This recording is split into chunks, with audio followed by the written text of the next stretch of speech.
So I do want to start by saying that much of our resistance comes from the past. Almost all of it has to do with our experiences in the past.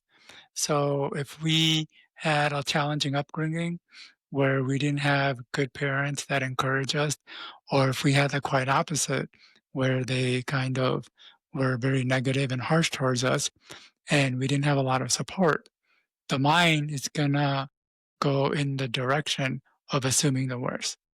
And it's going to assume that we're not going to be able to do things, we're not going to be able to be successful, and then it becomes extremely challenging. So when resistance does come up, it usually has to do with past experiences. And what's really interesting, Trey, is that a lot of our past is in our unconscious mind, Okay. and we don't actually get to see how our unconscious activity affects our conscious thoughts and thinking. Much of our unconscious is hidden from us, which is why it's called the unconscious mind. And so it's hard to actually connect to what about our past is actually creating the resistance. And you talked about the talking. The talking is really important, not just to help us see what about our past is affecting our present, Mm, meaning if we start saying these positive statements and our mind starts retorting and saying the opposite, then we can know that, oh, wow, I've got a lot of inner stuff that is going to get in the way of me moving forward. But the great thing is, we can continue saying those positive things. And as we continue saying it, over time, the negative reaction tends to subside and it tends to go away. And if we keep on continuing to say the positive, that starts to seep into our mind and starts to reprogram us to be able to move forward more easily. So the next time we do have a decision, we don't have to go through all of this like heartache and heartbreaks and resistance to push ourselves through because now we have better programming. And it can really start as simple as the words we say to ourselves. I'm an excellent artist. People rave about my work, and then we can go more on into the details of what we could say. I get assignments and uh, contracts easily, things like that. And mm, as we say it, it starts to kind of show up in our lives. But one thing I do want to add to it is encouragement is really important because, as I said, the way our brain works, it puts more weight on the negative than the positive.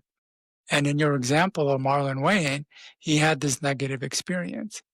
And that could have been the end of that. One bad experience can really put a hold on us. It could be like a ball and chain that makes it tough to move forward.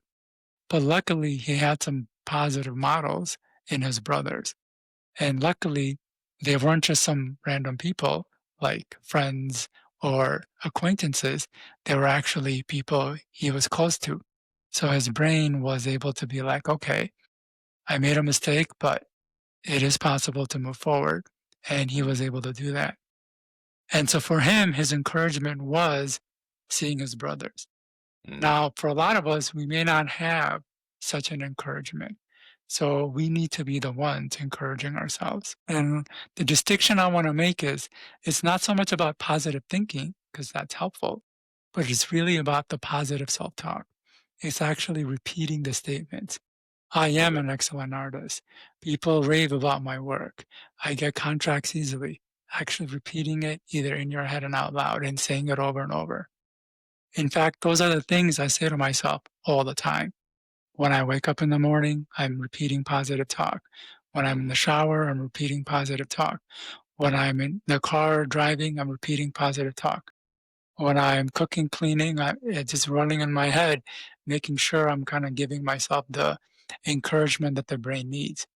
And the encouragement piece is really important because even though we may not have a rough upbringing, if we don't have an encouraging upbringing, then the brain defaults to the negative.